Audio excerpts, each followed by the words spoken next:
he also makes it more specific for us as individuals to bring our experience to. Does that make sense? Clever trick to do. And notice he only really does that with the important characters. All the lesser characters, what E.M. Forster would say, the flat characters, the characters who don't move off the page but stay on the page as frameworks for the rest of the story, those characters are human beings.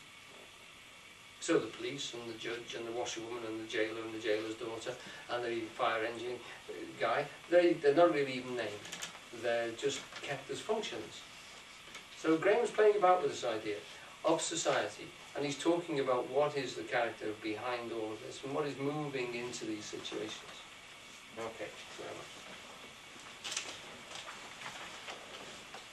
Right. I've lost my papers. There we are.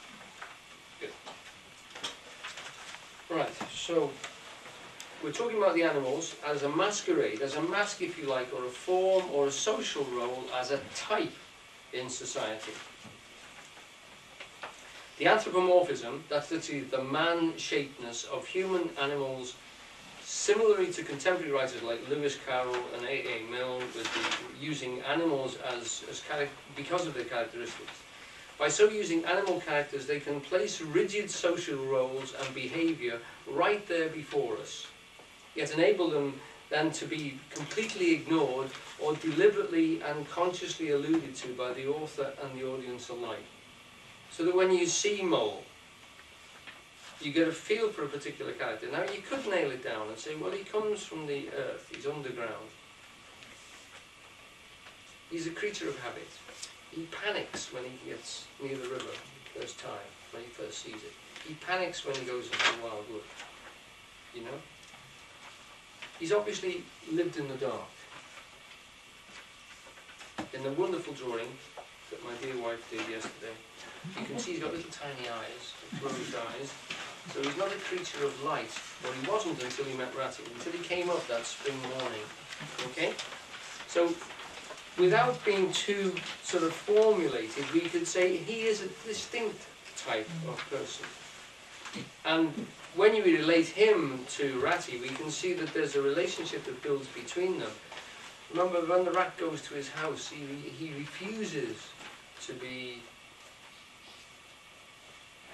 standoffish about the fact that it's tiny, it's dark, it's got no food in it, it's got nothing in it at all.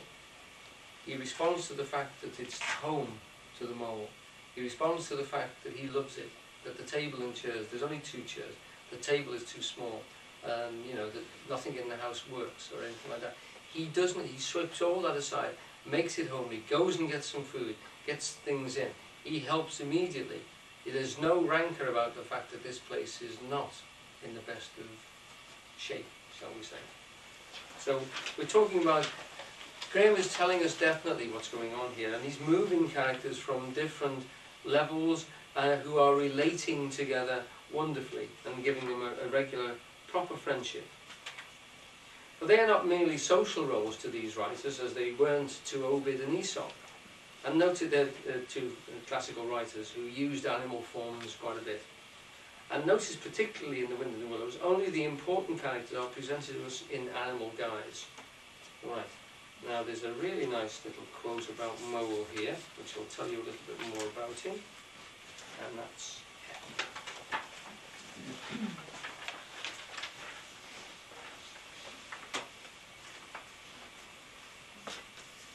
This is from the book. It's actually quoted here from the letters, so I can't give you page references and stuff, but the letters were turned almost directly into the book itself. The mole saw clearly that he was an animal of the tilled field and the cut hedgerow, linked to the ploughed furrow, the frequented pasture, and the lane of evening lingerings, the cultivated garden plot. For others, the asperities, the harshnesses. For the others, the stubborn endurance, the clash of actual conflict that went with nature in the rough. He must be wise about himself. He must keep to the pleasant places in which his lines were laid, and which held adventure enough, in their little way, to last for his lifetime.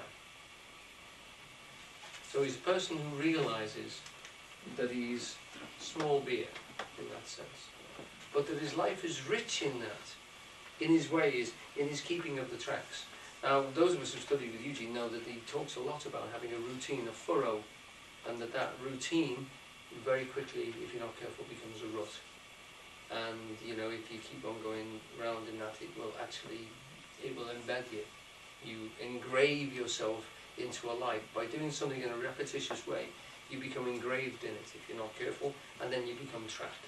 That grave part in engraved means it is your grave. You've buried yourself in a routine, and you've lost yourself. And that's another aspect of the mask. By repetitious of identification with a role in society, you lose yourself. You become a function, a machine, if you like, and you've lost that spontaneity, and you've lost the spirit that was trapped, and you've given that over for the form. Okay.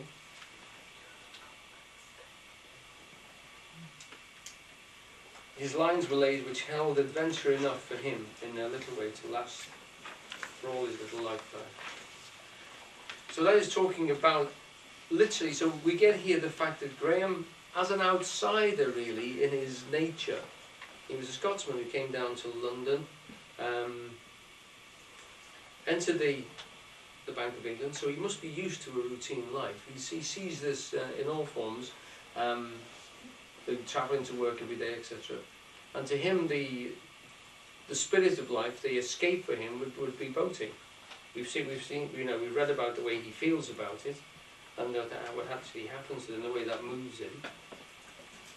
Now, Mole in there is then the ordinary type, not the rational type, not the thinking type like Ratty, and certainly not the commanding type or the leadership role of a badger. But he also isn't the egotistical, the wildly feckless toad. He's not the mind, the grasshopper-minded that jumps about and literally has a new fad every fortnight. There's something which is that is, if you like, the pure, in the Buddhist sense, the pure ego that literally wants what it wants when it wants, and it wants it now, and it won't last long. You know, another one of the Oscar Wilde statements is, "A thing of beauty is a joy for a fortnight."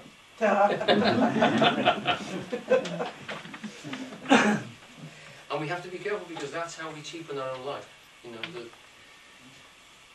recognition of beauty is something which, you know, you cannot hold on to it. It has to be seen. Blake said you must kiss the joy as it passes. If you try and grasp it, it slips through your fingers, it's gone. Happiness can't be worked at. It's something you find while you're doing something else. And that is that's a wonderful statement that ultimately, Blake says, happiness is something inside of you. It's like love. It's something you have inside you. It's not in a relationship with other people. That's how they experience it, and as we experience it, until we realise love is actually inside us. And happiness is actually inside us as well. But happiness is something that, when someone asks you, that's when it stops. Yeah, because you start thinking. Or as John Lennon said, life is what happens while you're doing something else. When you look back on it, you say, that was my life. And I think how Grahame captures that is to say the river. That's what the river is. The river is the sound which is going on. They hear it constantly while they're doing something else. And Ratty particularly is tuned into the sound of the river. You know, the tiny little noises that it makes constantly. And those things are when he actually reminds himself of this great flow of energy which is creating the now and rolling into the next now and rolling into the next now and carrying us all with it if we want to dabble in. But we can stand on the outside and look in and say, "Oh, look what's happening. Oh, I don't like where we're going ultimately, you know." But if we step in it and go with it, like on the boat, it takes us with it, and we're doing nothing particularly, but there's always something to do, and it's always entertaining, and when it's finished with, you say, "Wow, what a day I've had." Right. This next bit is quite interesting, because it's the work there is a reference to a chap called Claude Lévi-Strauss, who analysed a great deal of folk tales, a structuralist who looked for the structure behind thought processes, and he was fascinated by the fact that